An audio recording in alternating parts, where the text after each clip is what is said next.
You dressed up again for the review. Well, no, think about it. This is lumberjack wear, and we're talking about dwarves today. And I'm going to level with you right now. Before I do a question of the day, I don't know what this game is called, to be honest with you, because it uses a 7 in place of a V or an F.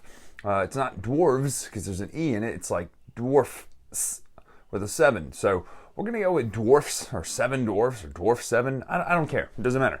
The game is interesting. It's a worker placement game, but it does some twists. What's your favorite twist on a worker placement game? That is the question of the day. What is your favorite twist on a worker placement game, or any genre for that matter? What's an area control game that has this major twist that makes it so much better? Let me know in the comments below, because today we're taking a look at, I'm just going to show you the game that will be known as Dwarves. Dwarves Fall. I don't know. I really don't know. I'm confused, but Dwarves Fall. It's interesting, though, because there's a 7 there, and you do have 7 meeples and 7 dwarves and all that sort of stuff. So, anyway, whatever. Let's dive in and see how this worker placement, also kingdom building tile placement sort of game plays. Come back up and talk final thoughts right now.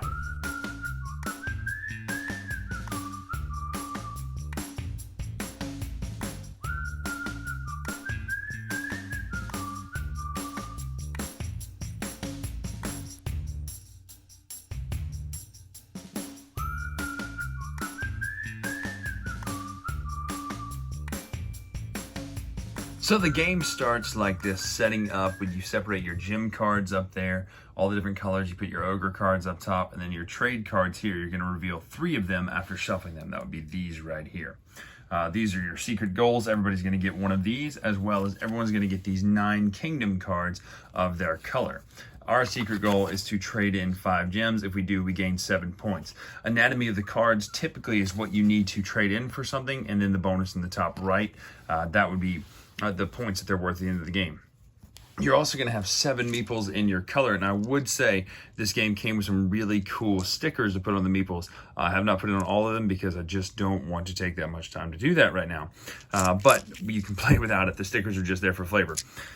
Your kingdom cards consist of different buildings with different effects. Things like this will give you an ogre card if you place 2 workers here during the resolve phase. This one will give you a blue gem. It's worth points at the end of the game. You see the slots for the workers. You can put the workers on there and what they give you. Typically, these are ways to get those gems. This one is a dragon space, and essentially, because you're all building one large kingdom, you can shut down someone's kingdom by putting this in it. And it's not good to have that in there, obviously. This is an ice giant. This causes you to lose 1 action, which negates the power of the castle, which gives you an additional action. This would be put 3 workers here to get 2 of the yellow gems. This one is to go here, and you can actually do one of the trade actions if you have the cards to do it. And then here's the castle. It's going to allow you to have a 4th action, as well as you can dig, which means you can rearrange the cards that are stacked on top of it. So someone could essentially stack a card with this symbol on top of this card, negating your effect, because the game is a little cutthroat like that. You will get 3 actions on your turn unless you have the castle built. That could be dropping a card out there into the castle, make sure it lines up. The walls do not have to line up. However, they do benefit you at the end of the game if they do.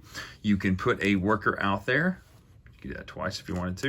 You get it up to 3 times. The total point is you get 3 actions total on your turn unless you have the castle built, which will give you that symbol right there, which is a 4th action.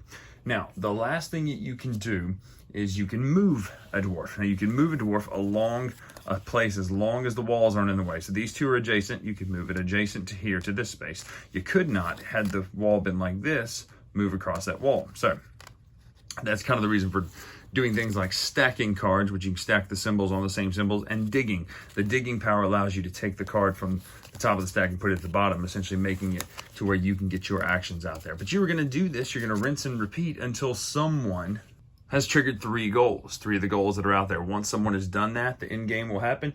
You will score your completed goals, both private ones and those goals that are out there. You will then score defeated monsters, so the monsters that can be out there. So if you want to get rid of someone else's dragon that they have put into your castle walls, you can put 5 of your workers on there to kill that dragon. You'll gain the victory points for that monster at the end of the game, and then you will also score points based on gems in your hands, and then you're going to score your kingdom.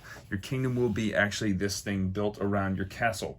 You're going to get a certain amount of points. You add them all together based on your castle size and everything, and then the person with the most points wins the game. That is a very simple explanation, but it's a very simple game for how to play. But it's got some neat worker placement mechanics that you're putting out the actual actions that you want to use, and then you can potentially move your workers if you don't see it happening this turn, because some of them will make you come back without resolving those actions. So that is how you play Dwarves Fall.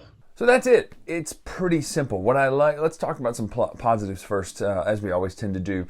Really good thought went into the idea of, okay, let's try to make it worker placement, but also let's add some twists to it. The idea of laying out those actions with your cards in your kingdom is a pretty smart idea, because you're actually, spatial management matters. You know, you can't go through walls when you're trying to move one of your workers. So you're also trying to build those walls around it. So I really like the idea that you're not just putting a card down there to give you new actions. You're putting a card down there to give you new actions that also, where you place it matters. And I think that's a really cool thought, to really go into how, you know, you're having to think through those choices of where I place this matters versus just, let's just do an action. The worker placement itself, I really like. I like the idea of having to put multiple meeples out there and how each one is an action. And so you're having to actually judge these turns out really well. And then you get your workers up to 4, and then somebody lays down a dragon and shuts you down. You have to kill that dragon and all sorts of things. So it does some really nice push and pull mechanics. There's a lot of great worker placement there, but there's also some great player interaction there, and direct player interaction where you're literally purposely trying to slow other people down or hurt other people's games. So a little bit meaner than most worker placement games, but it does a lot of really interesting things. I like the sticker sheet that came with the game. However, there are a lot of extra stickers that I don't know what to do with.